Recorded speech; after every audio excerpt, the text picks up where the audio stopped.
Twelfth के बाद क्या करूं? ये सवाल हर स्टूडेंट के दिमाग में घूमता है।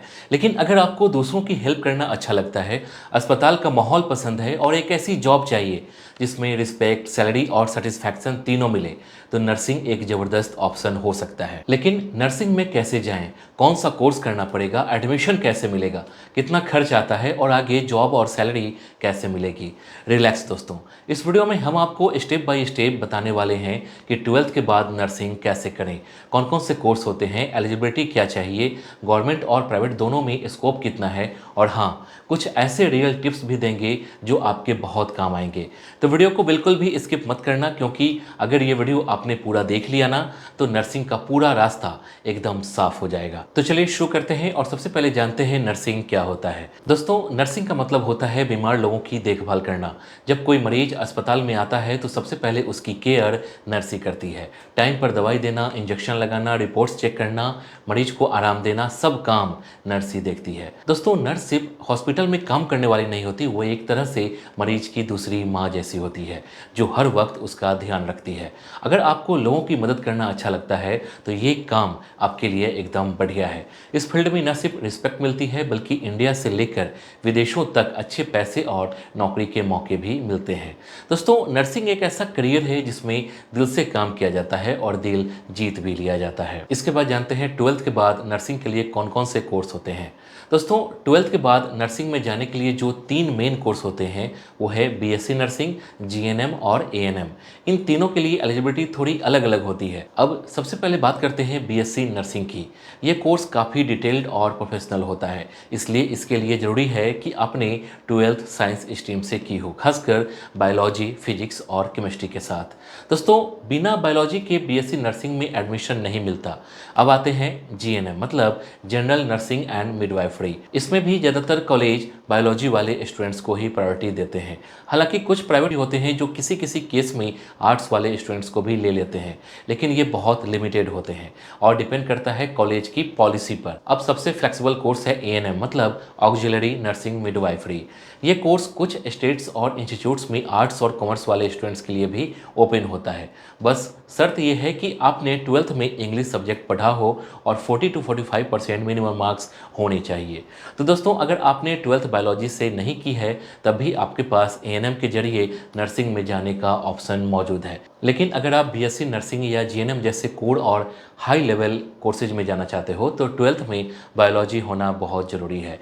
इसलिए अगर आप अभी 10th या 11th में हो या फ्यूचर में नर्सिंग करना चाहते हो, तो बायोलॉजी लेना आपके लिए सही डिसीजन रहेगा। दोस्तों, नर्सिंग एक ऐसा करियर है जिसमें इंसानियत की सेवा के साथ साथ रिस्पेक्ट और जॉब सिक्योरिटी दोनों मिलती है। इसके बाद जानेंगे नर्सिंग करने के लिए एलिजिबिलिटी क्या होनी चाहिए। दोस्तों, नर्सिंग करने के लिए सबसे ज़रूरी एलिजिबिलिटी ये है कि आपने ट्वेल्थ साइंस स्ट्रीम से किया हो, खासकर बायोलॉजी, फिजिक्स और केमिस्ट्री के साथ, और इंग्लिश सब्जेक्ट भी होना चाहिए। बीएससी नर्सिंग के लिए कम से कम 45% मार्क्स, एससी एसटी के लिए 40% जरूरी होते हैं और एज मिनिमम 17 ईयर्स होनी चाहिए। जीएनएम कोर्स में भी लगभग यही एलिजिबिलिटी होती है, लेकिन कुछ इंस्टीट्यूट्स आर्ट्स वाले स्टूडेंट्स को भी ले लेते हैं, बशर्ते उन्होंने इंग्लिश पढ़ा हो और ज़रूरी परसेंटेज पूरी की हो। दोस्तों, एएनएम कोर्स थोड़ा फ्लेक्सिबल होता है, इसमें आर्ट्स और कॉमर्स वाले स्टूडेंट्स भी अप्लाई कर सकते हैं। बस ट्वेल्थ में इंग्लिश होना और 40 to 45% मार्क्स होना ज़रूरी है। दोस्तों, साथ में मेडिकल फिट होना भी ज़रूरी है, क्योंकि ये एक फिजिकली डिमांडिंग जॉब है। अगर आपके अंदर लोगों की हेल्प करने का जज्बा है और एक रिस्पेक्टफुल करियर चाहिए, तो नर्सिंग आपके लिए परफेक्ट है। इसके बाद जानते हैं नर्सिंग कोर्स में क्या क्या पढ़ाया जाता है। दोस्तों, नर्सिंग कोर्स में सबसे पहले आपको ह्यूमन बॉडी से जुड़ी बेसिक नॉलेज दी जाती है, जिसमें एनाटॉमी, फिजियोलॉजी और माइक्रोबायोलॉजी जैसे सब्जेक्ट्स शामिल होते हैं, ताकि आप समझ सके कि शरीर कैसे काम करता है और बीमारियां कैसे होती है। इसके बाद आपको फार्माकोलॉजी, फर्स्ट एड और न्यूट्रिशन सिखाया जाता है, जिसमें आप दवाइयों की जानकारी और मरीज की केयर बेहतर तरीके से कर सको। फिर आता है मेडिकल सर्जिकल नर्सिंग, जिसमें आपको सिखाया जाता है कि कैसे छोटे से लेकर बड़े ऑपरेशन के बाद मरीज की केयर करनी है। इसके साथ साथ दोस्तों, आपको child health nursing, mental health nursing nursing और कम्युनिटी हेल्थ नर्सिंग भी पढ़ाया जाता है ताकि आप हर तरह के मरीज और कंडीशन को कॉन्फिडेंटली हैंडल कर सको। दोस्तों, प्रैक्टिकल ट्रेनिंग भी होती है जिसमें आप हॉस्पिटल में जाकर रियल पेशेंट की केयर करना सीखते हो। इसके अलावा कम्युनिकेशन स्किल्स, एथिक्स और इमरजेंसी हैंडलिंग जैसे टॉपिक्स भी कवर होते हैं। नर्सिंग कोर्स आपको सिर्फ नॉलेज ही नहीं देता बल्कि आपको एक जिम्मेदार और कॉन्फिडेंट इंसान भी बनाता है। इसके बाद जानते हैं नर्सिंग के एंट्रेंस एग्जाम कौन कौन से हैं।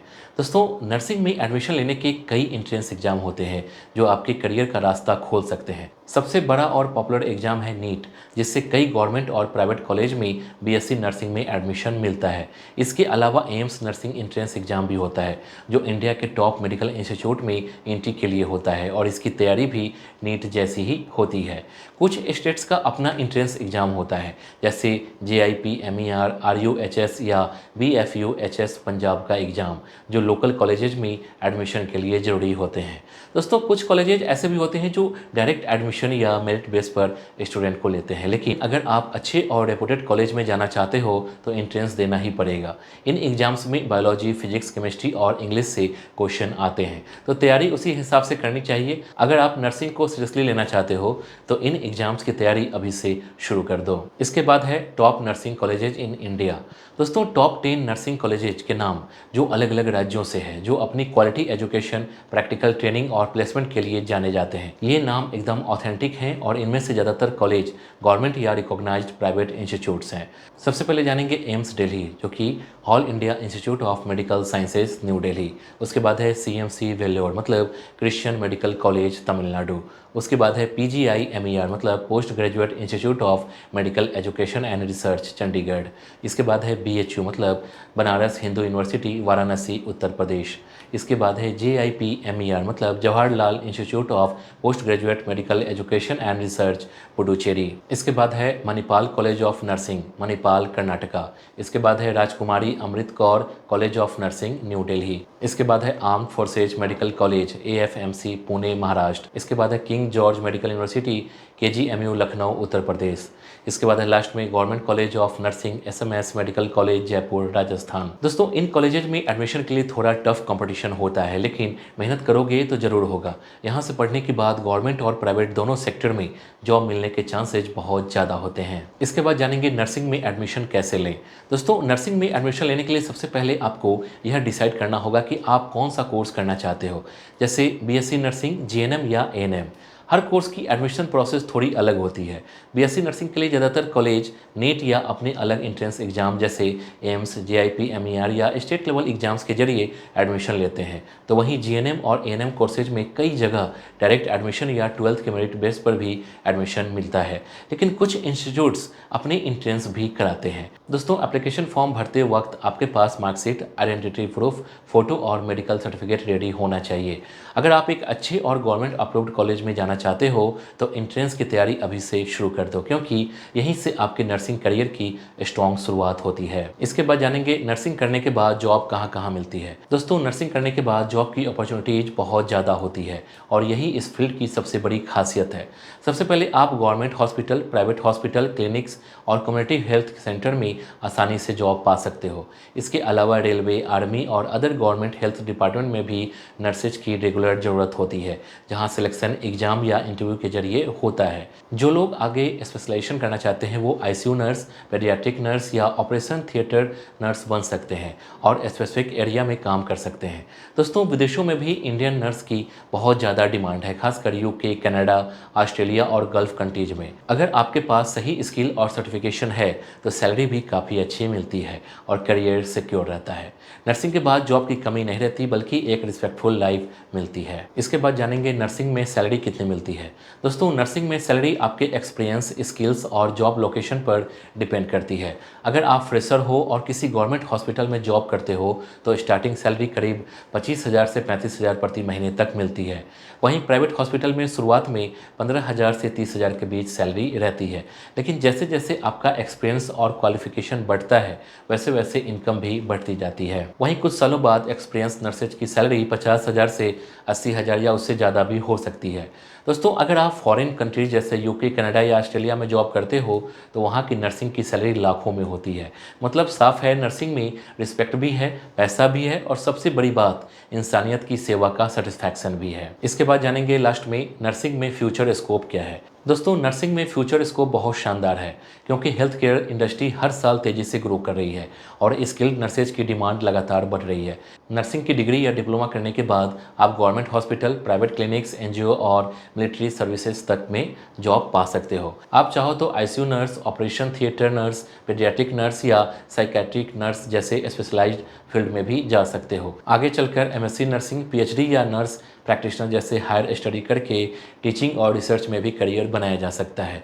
दोस्तों फॉरेन कंट्रीज जैसे यूके, कनाडा और ऑस्ट्रेलिया में इंडियन नर्सेज की काफ़ी डिमांड है और वहीं सैलरी भी बहुत अच्छी मिलती है। मतलब साफ है दोस्तों, नर्सिंग एक ऐसा फील्ड है जिसमें रिस्पेक्ट, जॉब सिक्योरिटी और ग्रोथ तीनों चीज़ें भरपूर मिलती हैं। तो दोस्तों अगर आप एक ऐसा करियर चाहते हो जिसमें रिस्पेक्ट हो, जॉब सिक्योरिटी हो, देश विदेश में अपॉर्चुनिटीज़ हो और सबसे बढ़कर लोगों की सेवा करने का सेटिस्फैक्शन हो, तो नर्सिंग आपके लिए एकदम परफेक्ट फील्ड है।